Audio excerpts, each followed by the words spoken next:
오늘 여러분과 함께 나눌 이야기는 루카복음 1장에 나오는 참 아름다운 구절이죠. 높은 곳에서 별이 우리를 찾아오셨다. 마치 이 고요한 밤하늘의 별처럼 우리 삶의 가장 깊고 어두운 곳까지 찾아오신 한 줄기 빛에 대한 이야기입니다. 오늘 이야기의 문을 여는 사람은 스가랴라는 한 사제입니다. 그는 아들의 탄생에 대한 천사의 말을 믿지 못해서 꽤 오랫동안 말을 할 수 없는 상태였어요. 그런데요, 마침내 그의 입이 딱 열렸을 때 터져나온 첫 마디가 원망이나 질문이 아니었습니다. 그건 바로 하느님을 향한 아주 뜨거운 찬미의 노래였죠.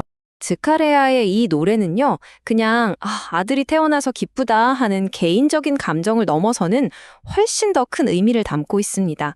그건 바로 하느님께서 아주 오랜 시간 동안 당신의 백성과 맺으셨던 그 약속을 단 한 번도 잊지 않으시고 마침내 이루셨다는 장엄한 선포였던 겁니다. 스가랴는 힘차게 노래합니다. 당신 종 다윗 집안에서 우리를 위하여 힘센 구원자를 일으키셨습니다. 이게 무슨 뜻일까요? 이 구원이 어느 날 갑자기 툭 튀어나온 사건이 아니라는 거죠. 수많은 예언자들을 통해서 계속해서 약속되어 왔던 바로 그 구원이 드디어 우리 눈앞에 펼쳐졌다는 그런 선언인 셈입니다. 그렇다면 이 구원의 최종 목적지는 어디일까요? 단순히 우리를 원수에게서 구해주는 것? 거기서 끝이 아닙니다. 궁극적인 목적은요, 우리 삶을 꽁꽁 묶고 있는 온갖 두려움으로부터 우리를 완전히 해방시켜서 하느님 앞에서 정말 마음 편안하게 거룩하고 의롭게 그분을 섬기며 살아가도록 하는 데 있습니다. 한마디로 진정한 자유를 위한 구원인 거죠. 자, 그럼 이 위대한 구원의 길은 어디서부터 시작되는 걸까요? 그 길을 미리 닦아놓기 위해서 한 아이가 먼저 세상에 보내집니다. 그가 바로 스가랴의 아들 요한이죠. 요한에게 주어진 사명은 아주 분명했습니다.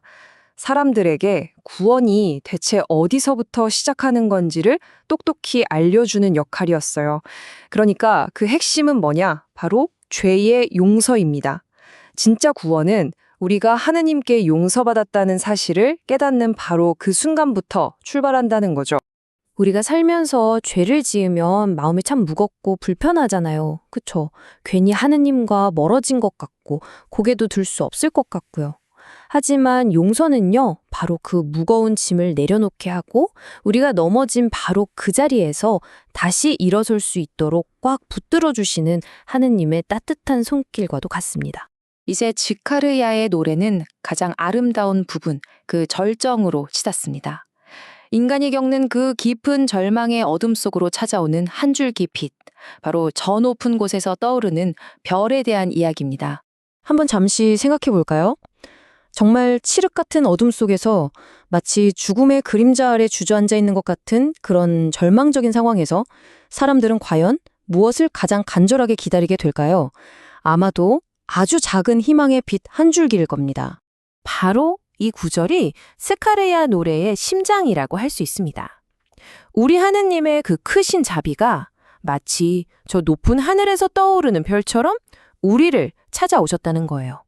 그리고 그 빛은 단순히 어둠만 밝히는 게 아니라 우리의 발걸음을 영원한 평화의 길로 이끌어준다고 약속합니다. 그러니까 이 별이 비추는 빛은요, 우리가 인생의 길을 잃고 헤맬 때 이쪽이야 하고 나아갈 방향을 알려주는 희망을 나침판 같은 겁니다. 그리고 동시에 세상에 주는 잠깐의 안락함과는 비교할 수 없는 그 어떤 것에도 흔들리지 않는 근원적인 평화가 이제 시작되었다는 신호이기도 하죠. 좋습니다. 그럼 이 평화의 길, 우리는 어떻게 걸어갈 수 있을까요? 성경은 우리에게 아주 좋은 모범을 하나 보여주는데요. 바로 성탄의 첫 번째 증인이었던 목자들의 마음입니다. 왜 하필 목자들이었을까요? 다른 사람들은 다 잠든 깊은 밤에 그들은 깨어 있었습니다. 그리고 자신의 책임인 양떼를 성실하게 지키고 있었죠. 바로 그 깨어있음과 성실함이 그들을 가장 기쁜 소식의 첫 번째 증인으로 만든 겁니다.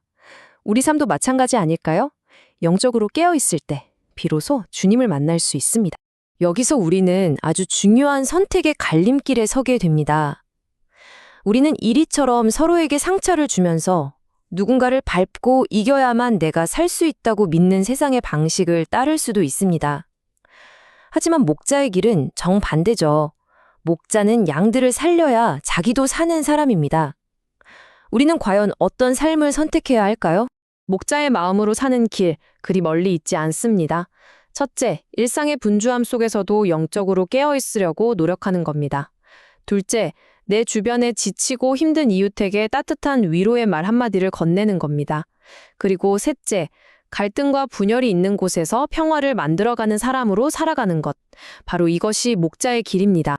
자, 이제 슬슬 이야기를 마무리해볼까 합니다. 스카리아의 노래부터 밤을 지새우던 목자들의 이야기까지 이 모든 것은 결국 하나의 사실을 향해 빛을 비추고 있습니다. 바로 우리 삶에 직접 찾아오신 그 빛에 대한 것이죠. 네, 맞습니다.